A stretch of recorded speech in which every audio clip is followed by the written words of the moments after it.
Patrul Rinpoche wrote a short text, Advice from Me to Myself.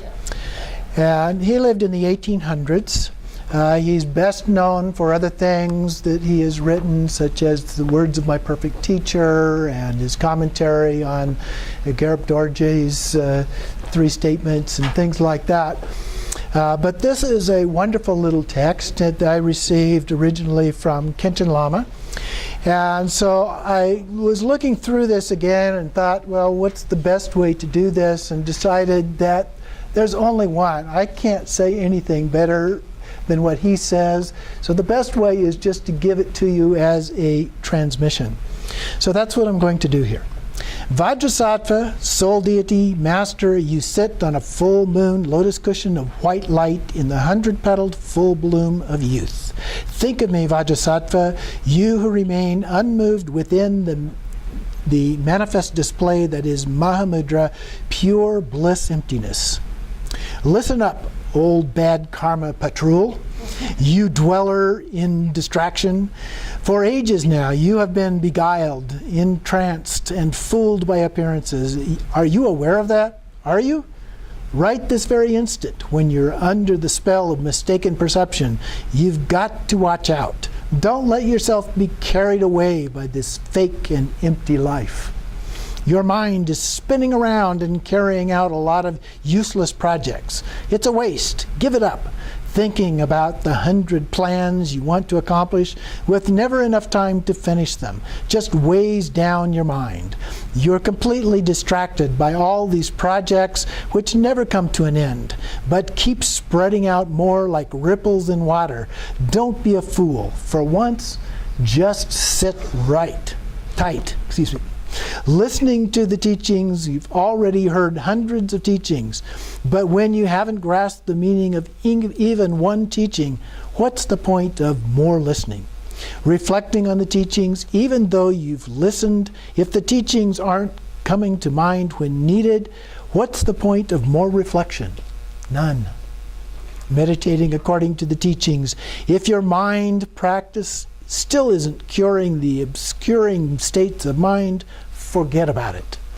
You've added up just how many mantras you've done, but you aren't accomplishing the Kairim visualization. You may get forms of deities nice and clear, but you're not putting an end to subject and object. You may tame what appear to be evil spirits and ghosts, but you're not training the stream of your own mind. Your 4 fine sessions of sadhana practice, so meticulously arranged, forget about them. When you're in a good mood, your practice seems to have lots of clarity, but you can't relax into it. When you're depressed, your practice is stable enough, but there's no brilliance to it. As for awareness, you try to force yourself into a Rigpa-like state as if stabbing a stake into a target. When those yogic positions and gazes keep your mind stable, only by keeping your mind tethered, forget about them. Giving high-sounding lectures doesn't do your mind stream any good. The path of analytical reasoning is precise and accurate, but it's just more delusion, good for nothing, goat shit. The oral instructions are very profound, but if you don't put them into practice,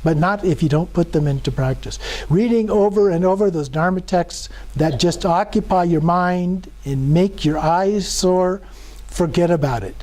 You beat your little Dharma drum, ting, ting, and your audience thinks it's charming to hear. You're reciting words about offering up your body, but you sit still, stopping holding it dear. You still haven't stopped holding it dear. You're making your little symbols go cling, cling without keeping the ultimate purpose in mind. All this Dharma practice equipment that seems so attractive, forget about it. Right now, those students are all studying so very hard, but in the end, they can't keep it up. Today, they seem to get the idea, but later on, there's not a trace left.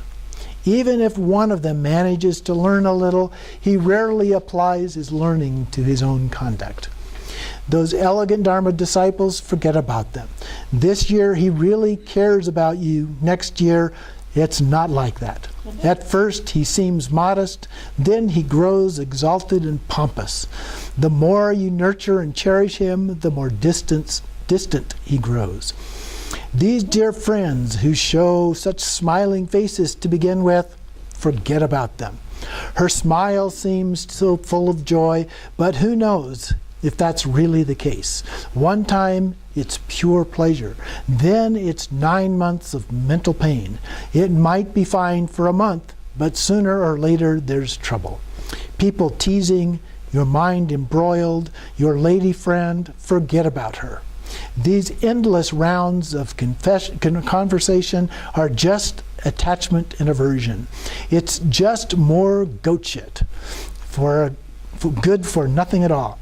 At the time it seems marvelously entertaining, but really, you're just spreading around stories about other people's mistakes. Your audience seems to be listening politely, but then they grow embarrassed for you. Useless talk. That just make you thirsty. Forget about it.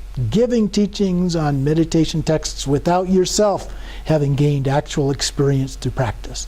It's like reciting a dance manual out loud and thinking it's the same as actually dancing.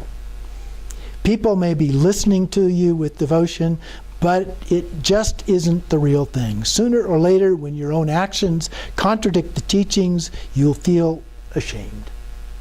Just mouthing the words, giving Dharma explanations that sound so eloquent, forget about it. When you don't have a text, you long for it. When you finally have gotten it, you hardly look at it. The number of pages seems few enough, but it's a bit hard to find time to copy them all. Even if you copied down all the Dharma texts on earth, you wouldn't be satisfied. Copying down texts is a waste of time, unless you get paid. So forget about it. Today, they're happy as clams. Tomorrow, they're furious. With all their black moods and white moods, people are never satisfied. Or even if they're nice enough, they may not come through when you really need them, disappointing you even more. All this politeness, keeping up a courteous demeanor, forget about it. Worldly and religious work is the province of gentlemen. Patrul, old boy, that's not for you. Haven't you noticed what always happens? An old bull, once you've gone to the trouble of borrowing him for his services, seems to have absolutely no desire left in him at all, except to go back to sleep. Be like that, desireless. Just sleep, eat, piss, shit. There's nothing else in life that has to be done. Don't get involved with other things. They're not the point. Keep a low profile. Sleep. In the triple universe, when you're lower than your company, you should take a low seat. Should you happen to be the superior one, don't get arrogant. There's no absolute need to have close friends. You're better off just keeping to yourself. When you are without any worldly or religious obligations, don't keep on longing to acquire some. If you let go of everything, that is the real point. And then he closes his colophon here. This advice was written by the practitioner Trime Lodro, Patrul Rinpoche, for his intimate friend Ahu Sri, Patrul Rinpoche, in order to give advice that is tailored exactly to his capacities. This advice should be put into practice. Even though you don't know how to practice, just let go of everything. That's what I really want to say. Even though you aren't able to succeed in your Dharma practice, don't get angry. It may be virtuous.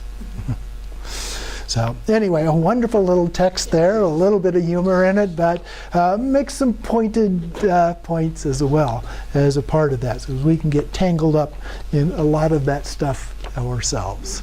So hopefully something that is of some benefit to you. It's a nice thing to go back and review from time to time to give us a little bit of perspective on our own practice.